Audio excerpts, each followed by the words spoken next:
எல்லாருக்கும் வணக்கம். நம்ம அழகே அழகு சீரியலில் மன்னிப்பு கேட்காட்டின இந்த வீட்டை விட்டு வெளியே போடி அப்படின்னு நம்ம மதியை வீட்டை விட்டு விரட்டின இந்த ராஜலக்ஷ்மி நம்ம அழகுமதி வீட்டுக்குள்ளே வரும்போது அழகு மலர்கிட்ட ஐயோ மலரு என்னை மன்னிச்சிரு மலரு, இந்த வீட்டை விட்டு மட்டும் போயிடாதா அப்படின்னு ரொம்ப சோகமாக கெஞ்சிக்கிட்டு இருக்காங்க. இந்த நேரத்தில் சுரேஷுக்கு ஒன்று புரியுது. மதி வீட்டை விட்டு போகணுங்கிறதுக்காக மதி பேசாததெல்லாம் பேசுனா அப்படின்னு சுரேஷ்கிட்ட இந்த ராஜலக்ஷ்மி எப்படியெல்லாம் நாடகம் ஆடினாங்களோ அதே போல் இப்போ மலர் வீட்டை விட்டு போகக்கூடாது அப்படிங்கிறதுக்காக மலர் பேசாததெல்லாம் பேசுனா அப்படின்னு சொல்லி பாக்கியராஜுக்கிட்ட இந்த ராஜலக்ஷ்மி நாடகம் ஆடுறத கண் கூட பார்க்குறாரு சுரேஷ். மதி பிரச்சனையில் நெஞ்சுவலி நாடகம் ஆடின இந்த ராஜலக்ஷ்மி இன்னைக்கு என்ன நாடகத்தை பாக்கியராஜுக்கிட்ட ஆடிக்கிட்டு இருக்காங்க தெரிஞ்சுக்கிறதுக்கு முன்னாடி இந்த வீடியோக்கு ஒரு லைக் போட்டுக்கோங்க. ஸோ பார்த்தீங்கன்னா மலரே மலரு, இந்த வசந்தி எதுக்கு வர சொல்லியிருக்க அப்படின்னு இந்த ராஜலக்ஷ்மி சத்தம் கொடுக்க வந்துட்டாங்களா, இதோ வந்துடுறேன் அத்தா அப்படின்னு சொல்லி நம்ம அழகு மலர் வேகமாக வீட்டுக்குள்ளேருந்து வராங்க. என்னடி காலையிலே வீட்டு வேலை பார்க்குறக்கு இந்த பட்டு சேலையை கட்டிட்டு வந்திருக்கா அப்படின்னு மலர்கிட்ட அந்த ராஜலக்ஷ்மி கேட்க, அது ஒன்றும் இல்லை அத்தை, இன்னைக்கு தம்பிக்கு பொண்ணு பார்க்க போகிறாங்கள, வீட்டில் கொஞ்சம் நிறைய வேலை இருக்குது, எனக்கு ஒத்தாசைக்கு கூட ஆள் இல்லை அப்படின்னு அம்மா சொன்னாங்க. தம்பிக்கு பொண்ணு பார்க்க போகிறாங்க, நான் இல்லாமலா, அதனால தான் வீட்டு வேலை பார்க்குறக்கு வசந்தி அக்காவை வர சொல்லிட்டேன். அவங்கள்ட்ட எல்லாமே சொல்லிட்டு போயிருக்கேன், அவங்க எல்லாமே செஞ்சுருவாங்க. சாயந்தரமாக தான் பொண்ணு வீட்டுக்கு போகிறாங்களாம், அப்போ நீங்கள் எல்லாரும் எங்கள் வீட்டுக்கு வந்துருங்க அத்தா அப்படின்னு மலர் சொல்கிறாங்க. என்னது, பொண்ணு பார்க்க போகிறதுக்கு நீ இப்பயே கிளம்புறியா? உன் தம்பிக்கு பொண்ணு பார்க்குறதுக்கு அப்படி முன்னாடி நீ வீட்டில் வேலை பார்க்க வேண்டியிருக்கு. முதல்ல இந்த வீட்டு வேலையெல்லாம் முடிச்சுட்டு அப்புறமா நீ உங்கள் வீட்டுக்கு கிளம்பிப்போ அப்படின்னு இந்த ராஜலக்ஷ்மி சொல்கிறாங்க. அத்தை, என் தம்பிக்கு பொண்ணு பார்க்க போகிறாங்க, இந்த பொண்ணு தான் அப்படின்னு முடிவு பண்ணிட்டாங்க அத்தை. இது சும்மா ஃபார்மாலிட்டிக்காக தான் பார்க்க போகிறாங்க. நான் இல்லாமல் என் தம்பிக்கு எப்படி அத்தை ஒரு விசேஷம் நடக்கும்? அதனால தான் நான் காலையிலேயே பாக்கியராஜ்கிட்ட சொல்லிட்டேன். அவர் தான் வசந்தி அக்காவை வர சொல்லியிருக்காரு. வசந்தி அக்காட்ட எல்லாமே சொல்லிட்டேன் அத்தை, அவங்க உங்களுக்கு வேணுங்கிறது எல்லாருமே செஞ்சுருவாங்க. என்னடி செஞ்சிருவா?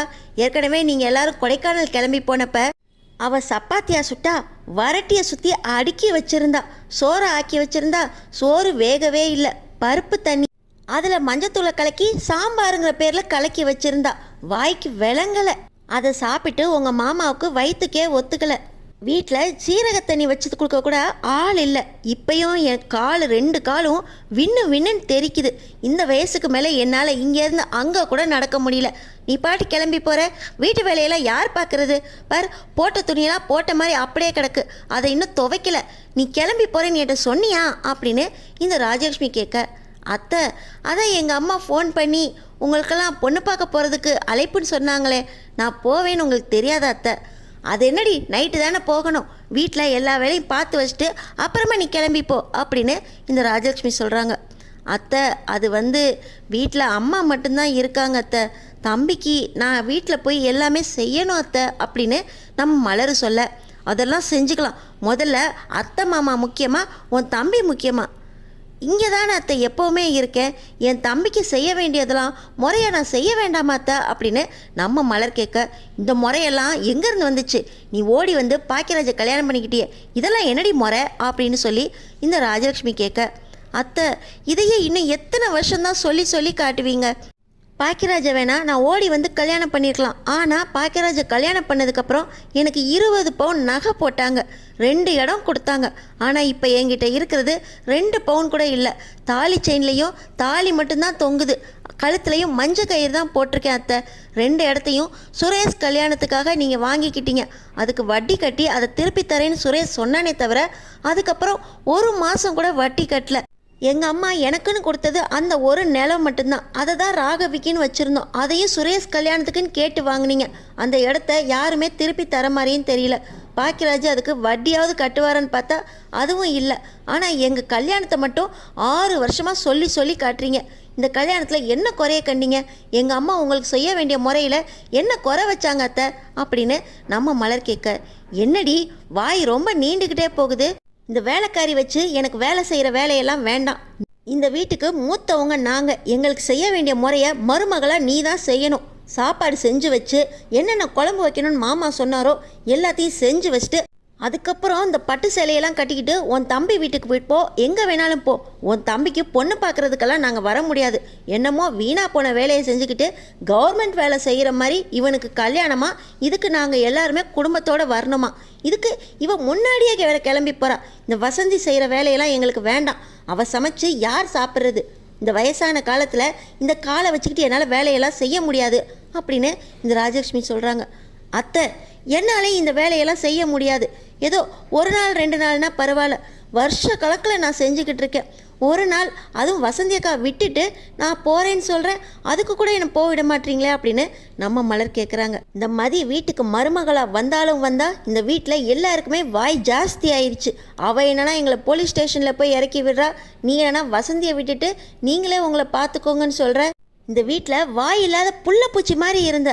ஆனால் மதி காலடி எடுத்து வச்சதுக்கப்புறம் மதிக்கு சப்போர்ட்டாக பேசுகிறேன் அப்படிங்கிற பேரில் வீட்டில் நீயும் பேச ஆரம்பிச்சிட்டீல.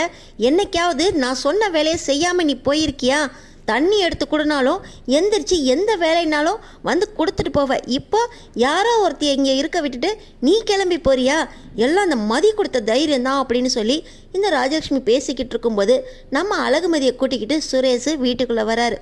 என்னம்மா அப்படின்னு சொல்லி சுரேஷ் கேட்கும்போது, வாடா சுரேஷ், எல்லாம் நீ கட்டிட்டு வந்தியே அந்த மகராசியால் வந்த வேண. இவ என்ன சொல்லி கொடுத்தாலோ தெரியல, இந்த மலர் அவ என்னை எதிர்த்து பேசுகிறாடா அப்படின்னு சொல்லி இந்த ராஜலட்சுமி அழுக. அண்ணி, என்ன அண்ணி, ஏன் அம்மா அழுகிறாங்க அப்படின்னு கேட்க, சுரேஷ் உனக்கு தெரியாது சுரேஷ், அன்னைக்கு ஒரு டீ கிளாஸை எடுத்து வையின்னு சொன்னதுக்கு அழகுமதிக்கிட்ட நெஞ்சு வலிங்கிற அளவுக்கு நாடகம் போட்டாங்க. இன்னைக்கு என் தம்பியோட பொண்ணு பார்க்குற ஃபங்க்ஷனுக்கு நான் கிளம்பி போகிறேன். அதுவும் வசந்தி அக்கா விட்டுட்டு தான் நான் போகிறேன்னு சொல்கிறேன். நீ போகக்கூடாது, எல்லா வேலையும் செஞ்சு வச்சுட்டு தான் போகணும்னு பேசுகிறாங்க. அன்னைக்கு அழகுமதி அமைதியாக இருக்கத்துலேயே இவங்க தான் நெஞ்சு வலி நாடகம் போட்டு உன்னையும் வீட்டுக்கு வர வச்சு அவங்க சந்தோஷமாக இருக்கிறதுக்காக அழகுமதியை வீட்டை விட்டு உன் கையாலேயே விரட்ட வச்சாங்க. ஆனால் அதெல்லாம் இன்றைக்கி பழிக்காது. இன்றைக்கி எந்த நாடகமும் இவங்களால போட முடியாது. நானும் எவ்வளவு நாள் தான் பேசாமல் அமைதியாகவே இருக்கிறது? நான் இன்றைக்கி என் தம்பியோட நிச்சயத்துக்கு போயே ஆகணும். நான் வீட்டு வேலை செய்ய முடியாது அப்படின்னு நம்ம அழகுமதி சொல்ல, என்னடி வீட்டு வேலை செய்ய முடியாது அப்படின்னு ஏன் முன்னாடியே பேசிக்கிட்டு இருக்கியா அப்படின்னு இந்த ராஜலட்சுமி கையை ஓங்கிட்டு வர, அத்தை, இத்தனை வருஷமாக நான் உங்களுக்கு நல்ல மருமகளாக தெரிஞ்சேன். ஒரு நாள் உங்களுக்கு வேலை செய்யலைன்னொன்னே நான் கெட்ட மருமகளாக தெரிகிறேன்னா அத்தை? தண்ணி எடுத்துக்கொடு, சுவிட்சை போடு, ஃபேன் சார்ஜை போடு, சுடு தண்ணி எடுத்துக்கொடு, பக்கத்தில் இருக்க தண்ணி சொம்பை எடுக்கிறதுக்கு கிச்சன்லேருந்து என்னை கூப்பிடுவீங்க. கால் வலிக்குதுன்னு 2 காலையும் நீட்டி என் மடியில் வச்சு தைலம் போட்டு விடு அப்படின்னு ஒய்யாரமாக தூங்குவீங்க. எல்லாரும் தூங்குனதுக்கப்புறம் நான் தூங்கி எல்லாருக்கும் முன்னாடி நான் எந்திரிச்சு நான் செஞ்சதெல்லாம் உங்களுக்கு பெருசாக தெரியல. இன்றைக்கி ஒரு நாள் நான் வேலை செய்யலைன்னொன்னே என்னை அடிக்க வரீங்களா அத்தை அப்படின்னு நம்ம மலர் கண் கலங்க. இந்த நேரத்தில் பாக்கியராஜ் வேலை முடிஞ்சு வராரு. மலரு, என்ன மலரு அப்படின்னு கேட்க, நான் இந்த வீட்டை விட்டு போகிறேன் அப்படின்னு சொல்லி பாக்கியராஜ்கிட்ட சொல்கிறாங்க. அம்மா என்னாச்சு, ஏன் மலர் வீட்டை விட்டு போகிறேன்னு சொல்கிறா அப்படின்னு கேட்க, இந்த கதையை கேள்றா, இவ வீட்டு வேலையெல்லாம் செய்ய மாட்டாளாம். இதோ கூட்டு வந்து வச்சிருக்காளே இந்த வசந்தி தான் இனிமேல் எல்லாத்தையும் செய்ய போகிறாளாம். அவள் வீட்டுக்கு போகிறாளாம். ஏன்னு கேட்டதுக்கு, போகாத மலரு அப்படின்னு சொன்னதுக்கு, நீங்கள் கொடுமைக்கார அத்தை, என்னை எத்தனை தடவை அடிச்சிருப்பீங்க, என்னை வேலை வாங்குறீங்க, நீங்கள் ஒரு ராட்சசி அப்படின்லாம் பேசுகிறாடா அப்படின்னு இந்த ராஜலட்சுமி பாக்கியராஜுக்கிட்ட மலர் சொல்லாததெல்லாம் சொல்கிறாங்க. இதையெல்லாம் சுரேஷ் பக்கத்தில் இருந்து பார்க்குறாரு. அம்மா, அண்ணி அது மாதிரிலாம் பேசவே இல்லையேம்மா அப்படின்னு சுரேஷ் சொல்கிறாரு. இதே தான் சுரேஷ், அன்னைக்கு மலர் பேசாததெல்லாம் உங்ககிட்ட உங்கள் அம்மா சொன்னாங்க. அதை நம்பிக்கிட்டு நீ மதிய வீட்டை விட்டு விரட்டினில.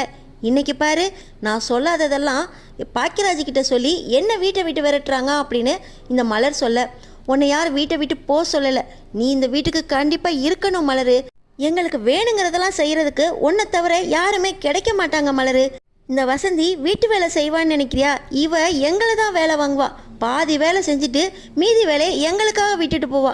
எங்கேயும் போகக்கூடாது மலரு, அதுக்காக தான் பாக்கியராஜுக்கிட்ட சொன்னேன் அப்படின்னு இந்த ராஜலட்சுமி சொல்ல, அத்தை நான் போகணும் இன்னைக்கு அப்படின்னு சொல்லி நம்ம மலர் சொல்ல, மலரு நீ இங்கேருந்து போக வேண்டாம், இன்னைக்கு போனினா அப்படியே உங்கள் அம்மா வீட்டிலே இருந்துக்கோ அப்படின்னு சொல்லி இந்த ராஜலட்சுமி சொல்ல, அத்தை ரொம்ப சந்தோஷம், நான் ஒரு வாரம் எங்கள் அம்மா வீட்டிலே இருந்துக்கிறேன், உங்களுக்காக என்னை எப்படி கூப்பிடணும்னு தோணுதோ அப்போ நான் வந்துடுறேன் அப்படின்னு சொல்லி நம்ம மலர் சொல்ல, ஐயோ மலரு, ஒன்று அளவுக்கு எங்களை யாரும் கவனிச்சிக்கவே முடியாது, நீ இங்கே தான் இருக்கணும் மலரு அப்படின்னு சொல்லி இந்த ராஜலட்சுமி மலரை கெஞ்ச, இன்னைக்கு ஒரு நாள் போகிறேன்னு சொன்னதுக்கு என்னை வீட்டை விட்டு போ, அங்கேயே இருந்துக்கோன்னு சொல்கிறீங்கல்ல, நான் போகிறேன் அத்தா அப்படின்னு சொல்லி நம்ம மலர் கெஞ்ச இந்த ராஜலக்ஷ்மி ஐயோ போகாத மலர் அப்படின்னு இந்த ராஜலக்ஷ்மி கெஞ்ச இந்த மதி எந்த நேரத்தில் வீட்டுக்குள்ளே நுழைஞ்சாலும் இவ வீட்டுக்குள்ளே வரும்போது என்னோட மருமக வீட்டை விட்டு போகிறாளே மதி சொல்லு மதி, நீ சொன்னால் கேட்பா, அவளை வீட்டை விட்டு போக வேண்டான்னு சொல்லு மதி, இன்னைக்கு ஒரு நாள் தானே நான் அட்ஜஸ்ட் பண்ணிக்கிறேன் மதி அப்படின்னு சொல்லி இந்த ராஜலக்ஷ்மி வசந்தியே இருக்கட்டும்